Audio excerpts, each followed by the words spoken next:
Hey, what's going on, everybody? So I wanted to do this video showing people um trying to do a Lord of Ice and Fire build. Uh Basically, George R. Martin helped write Elden Ring, and the as people would know, the Game of Thrones books was also written by Martin, and he has, a Song of Ice and Fire. And so I kind of wanted to build a something that kind of hinted, kind of a shout out to the Game of Thrones books and the TV series and stuff like that. Um, but the main ability that I use, called Fire's Deadly Sin, you take damage from that ability, as some of you might be aware of. So I was thinking to myself, how can I combat that problem? So the first thing I did was, um, when I'm mixing Wondrous Physics, the first one, I kind of just did that so that I can reduce the amount of damage I'm taking. But this is the important one, the Crimson Burst Crystal Tier. So I have that on there, steadily restores HP over time. And all this stuff, there's videos out there. I checked. There's videos out there on YouTube of how to get all this stuff I'm about to show you. So just that's why I'm showing you this stuff and whatnot. You guys can look and find where to get this stuff. But this is the most important thing on the physic. So I have that equipped there. And then also in my equipment, I made sure to have slowly restores HP, the Blessed Dew Talisman, which is something you can get pretty early on in the game. So I have that with the combination of the physic, and this is the result. So you activate this and you take damage over time. But as you can see, my health, the talisman is slowly trying to restore my HP over time. So it's going down slower already. So let's go ahead and drink this. And as you can see, it's going back up now. Slowly, but it is completely fighting against the deadly sin from taking down my health. And eventually, it goes right back up and stays that way. So here we are, it's staying like that. Then what I do is the I have the uh Blood Flame Blade. Now I did some tests with this. I had the holy damage one, the lightning damage one, the black flame one. The black flame one actually did more damage than any of the others, but it ran out the quickest than any of the others. But by far, the Blood Flame Blade, it did more damage over time in combination with Deadly Sin than any of the others besides the Black Flame, but the Black Flame runs out really super quick. So I would go with the Blood Flame Blade and have Fire's Deadly Sin, have an Urgent Heal just in case, and Flame Cleanse Me. I thought this was a really good ability to have as well with your build, because it cures Crimson Rot, and it also cures poison. But Crimson Rot, besides the death one, I can't remember specifically what it's called. The death one, I think there's a talisman out there that you can get to try and combat the death buildup. The death one is the most annoying, but Crimson Rot is a close second to how annoying that is.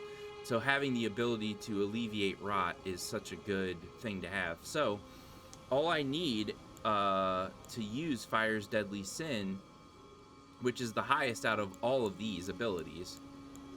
Fire's Deadly Sin requires 19 faith. So just concentrate on having 19 faith. And this is how I built my character. So I have 68 points in strength, 40 in vigor, 22 in mind, 22 in endurance. The mind was mainly just because I wanted to use more powerful ghosts and stuff, just as as a backup, just in case. But strength was what I concentrated on the most, so that in combination with Deadly Sin and Blood Flame Blade, I'm going to be doing a crazy amount of damage.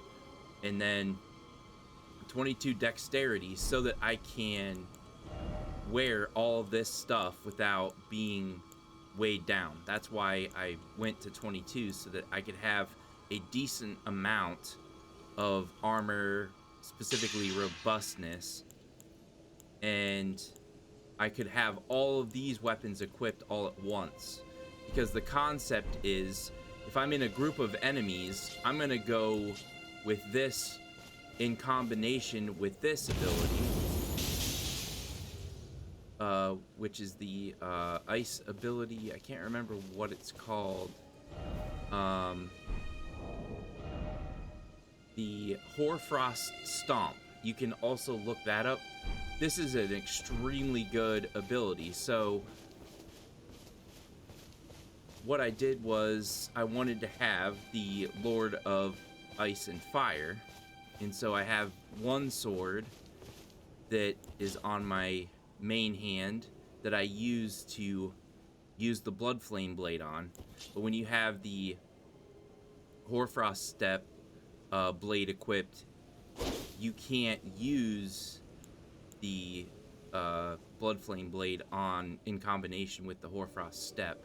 So what I usually do is when I'm running this, I have two blades, two regular swords equipped, so I get double the damage when I swing at an enemy.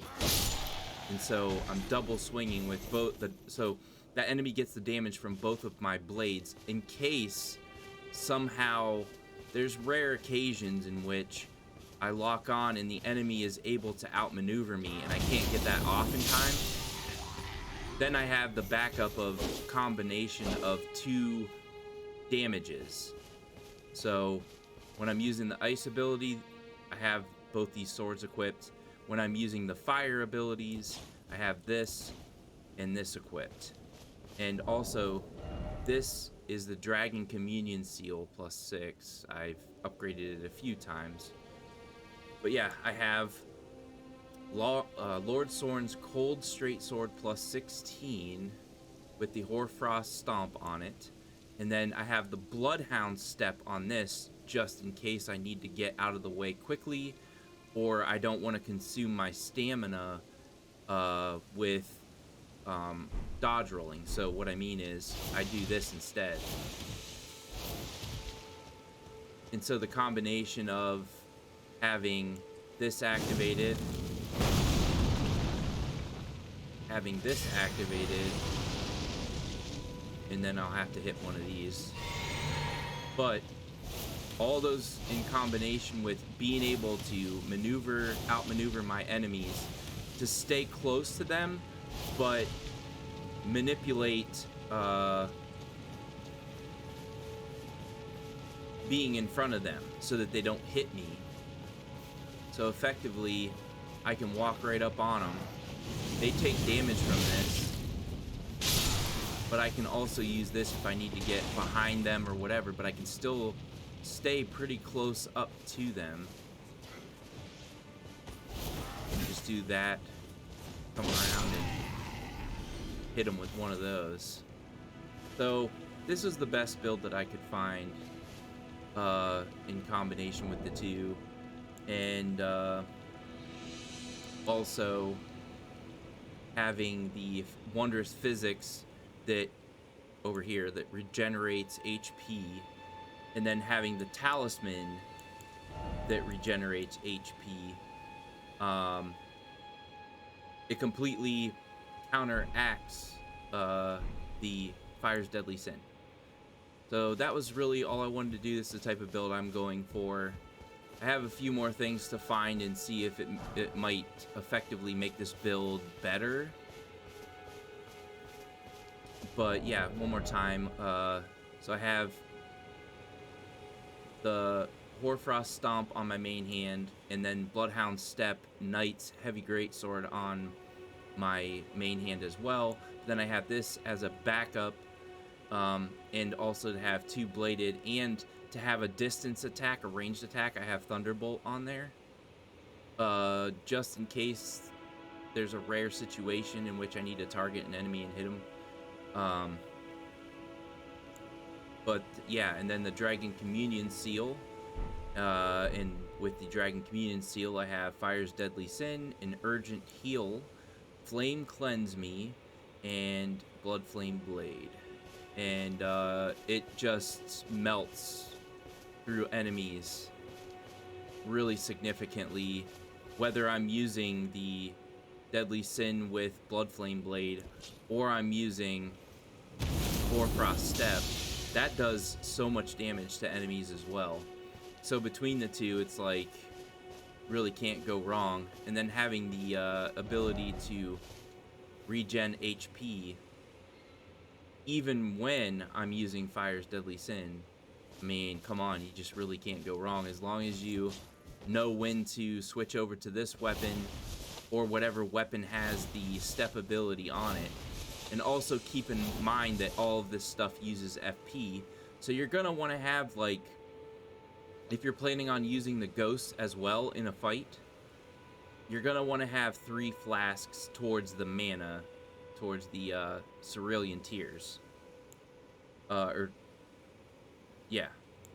So that's how I have mine. I mostly have it towards the HP potion, but I have 3 actually through that, so that I activate the ghost. I then regen myself my mana, activate Fire's Deadly Sin, activate the Blood Flame Blade.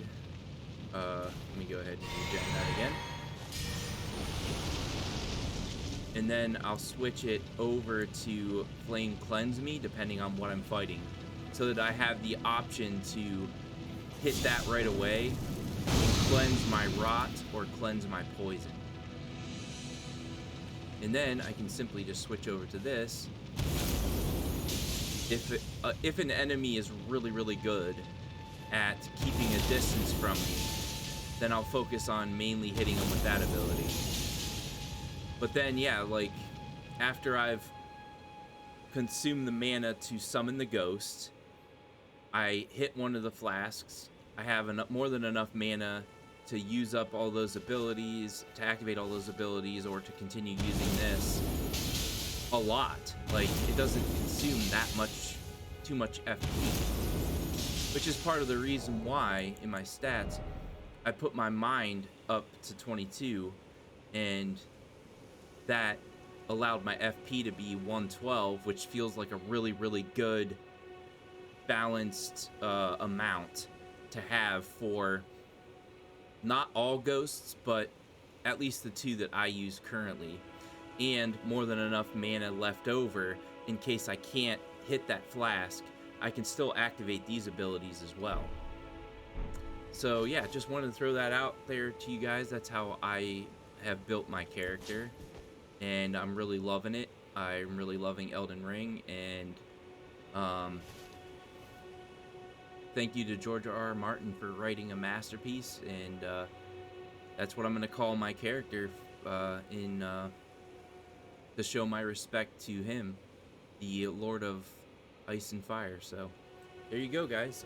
Hope this was informative. Hopefully it helps you guys out if you decide to use the Deadly Sin ability. And yeah, I'll see you guys on the next one, all right? Later.